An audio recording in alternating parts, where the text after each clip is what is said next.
Hello, everyone, and welcome to our second Fireside Chat here on That Was History. I'm your host, Cliff Langston, and today we're going to be talking about some particular topics, and the reason we're doing it with Fireside Chat this week is because obviously we have already told you that we're coming off of a week where I actually got married. Yes, it was me. I married the love of my life, my best friend, and she is a wonderful person. But we're going to be doing this so that we can catch up and we won't be behind for next week. But before we get into this week's stories, I wanted to make point of some things and actually thank all of you for listening and watching our videos. We actually passed 100 subscribers this past weekend, and while in the grand scheme of things, for a lot of YouTubers that doesn't sound like much, it is great for us seeing as how only a few months ago we started with 20 subscribers, and it has grown so much since then, especially on Facebook as well. So I want to give a really big thank you to everyone who has supported us thus far and continues to watch our videos from week to week as we post them. We really do appreciate it. And as you know, this wouldn't be That Was History unless we talked about some historical events and fun facts that happened this week. Over the course of the rest of our chat, I'm going to be discussing the dates October 27th through November 2nd. We've got a lot of interesting topics this week, so please don't go away, and I hope that you enjoy these stories as much as I did finding them for you. So without any further delay, let's get into the stories that make our show possible. On October 27th of 1921, a Senate committee advised that the United States change to the metric system of weights and measures. This system already had 37 countries using it at the time and was by far the largest form of measurement around the world. The United States was the only major country left that had not adopted the metric system and still relied on gallons, pints, pounds, ounces, and so on.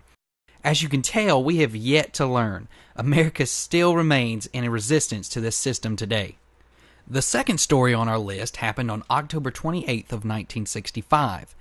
This was when the Gateway Arch, a 630-foot high parabola of stainless steel marking the Jefferson National Expansion Memorial on the waterfront of St. Louis, Missouri, was completed.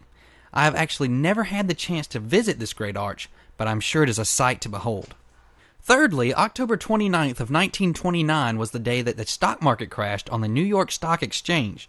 This would later become known as Black Tuesday, where billions of dollars were lost, thousands of investors were wiped out, and stock tickers ran hours behind because the machinery could not handle the massive amounts of trading being processed. This triggered the downward spiral known as the Great Depression of the 1930s. Our fourth story is quite hysterical. On October 30th of 1938, radio dramatist Orson Welles caused mass confusion and panic that would end up causing tens of thousands of listeners to flee their homes and pray for salvation. This occurred after Welles played The War of the Worlds on the air. The dramatization was so good that people mistook it for actual newscasts. Following this, on October 31st of 1964, the Berlin Wall was opened up for West Germans to visit relatives in East Germany, and by nightfall, 20,000 people had passed through the communist controls. The visits were only allowed one way from west to east due to concerns of the East German government that its subjects would not return. For our sixth story, I wanted to refresh your memory of how we mentioned the Ford Model T a few episodes ago. This vehicle revolutionized travel for the common man. Well, on November 1st of 1927, the Model T was officially replaced by the Ford Model A that was a vast improvement over its predecessor.